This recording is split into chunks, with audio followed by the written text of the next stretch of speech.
Fala, socorrista! Seja muito bem-vindo a esse vídeo.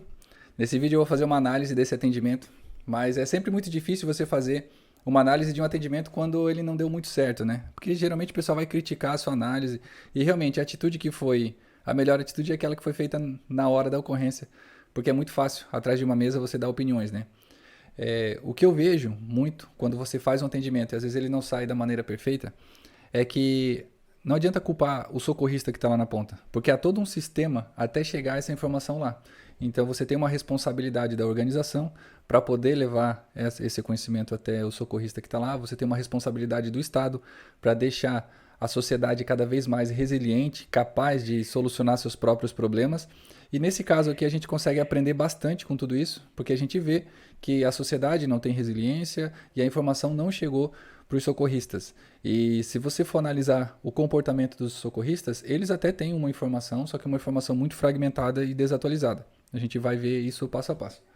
Eu vou deixar no mudo aqui o vídeo porque o fundo tem várias linguagens de baixo calão e eu acho que não é interessante para a nossa unidade de ensino. Aqui você vê no primeiro momento o socorrista ele entrando na água com o EPI de combate a incêndio. Nesse livro aqui, onde eu falo sobre a RCP de alta qualidade, e eu começo esse livro falando sobre a avaliação geral do paciente, que eu sistematizei uma maneira simples para que todo atendimento seja muito bem feito. Aí você estabelece 4 avaliações. A primeira é a avaliação da cena, depois a avaliação primária, secundária e avaliação continuada. Na avaliação da cena, que é o que a gente está fazendo ali, você faz ela em 3 níveis. O primeiro que é o nível pessoal, segundo o nível de terceiros, que é a organização dos curiosos, e o terceiro que é o nível de vítima. No nível pessoal, a primeira coisa que eu falo sempre é o conhecimento técnico. E você vê que faltou o conhecimento técnico para esses profissionais. E o segundo seria equipamento de proteção individual e coletivo. Mas ele só vai saber qual equipamento utilizar se ele tiver o conhecimento técnico.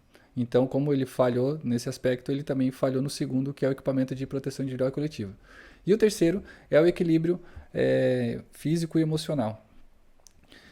E aí, nesse momento, eu vou até dar uma pausada aqui no vídeo, para que a gente entenda passo a passo.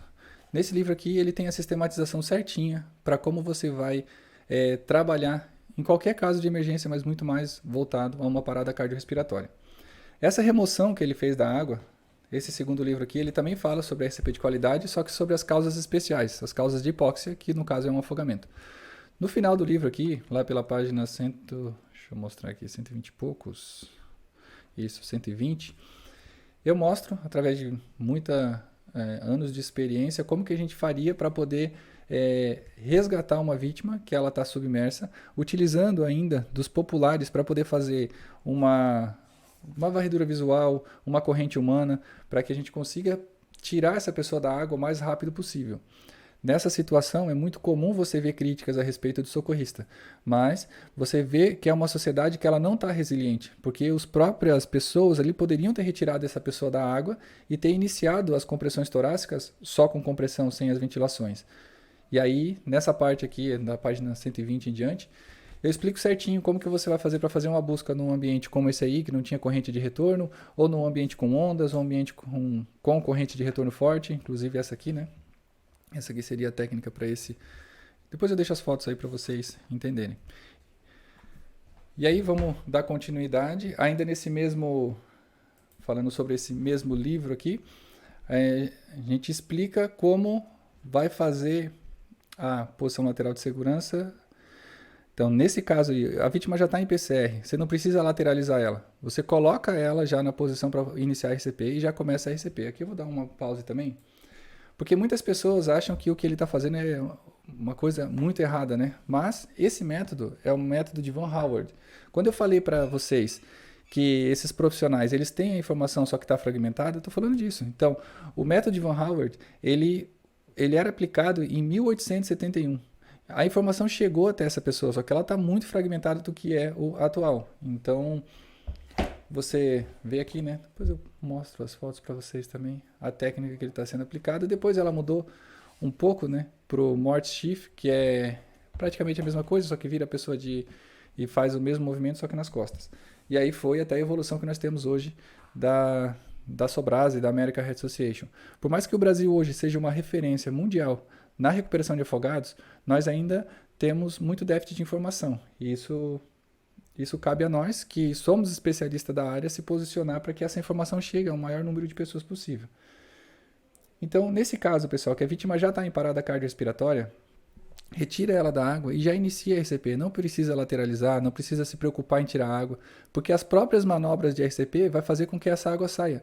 Quem já pegou, né, afogamento assim, presenciado, vocês vê que nos primeiros ciclos vai sair muita água que está nas vias aéreas. E aí depois você vai continuando fazendo os ciclos e essas águas param de sair. Então a vítima está em parada cardiorrespiratória e ele lateralizou ela. Não se lateraliza, não precisa se preocupar com essa água, ela vai sair naturalmente. Esse método que ele está utilizando agora, de compressões torácicas, é totalmente ineficiente, porque pensa o coração como uma bolinha, né, de borracha. Se você apertar a bolinha desse lado, ela vai para o outro lado. Você tem que ter uma base para que você aperte ela e ela amasse. E aí, esse amassar é onde ele vai jogar o sangue para o resto das artérias. E aí, está totalmente ineficiente, mas a situação que esses socorristas foram encontrados, você está diante de uma população, a população confusa e está esperando uma resposta de socorristas, e dentro do conhecimento que eles têm, foi o melhor que eles conseguiram oferecer. O que a gente consegue aprender com tudo isso? As pessoas que têm o conhecimento não terem medo de passar, não terem medo de fazer um vídeo e explicar, ó, pessoal, não faz mais assim, isso aqui era feito antigamente, agora não é mais feito assim, porque nós temos muitos profissionais que são capazes de oferecer para a comunidade uma informação capaz de deixar ela mais resiliente, tá? Agradeço muito a oportunidade de ter feito a análise desse vídeo. Se foi interessante para vocês, né? Eu faço outros, só mandar ali que daí eu arranjo um tempinho lá para conversar um pouquinho sobre a RCP, beleza? Valeu, tenham um bom dia a todos.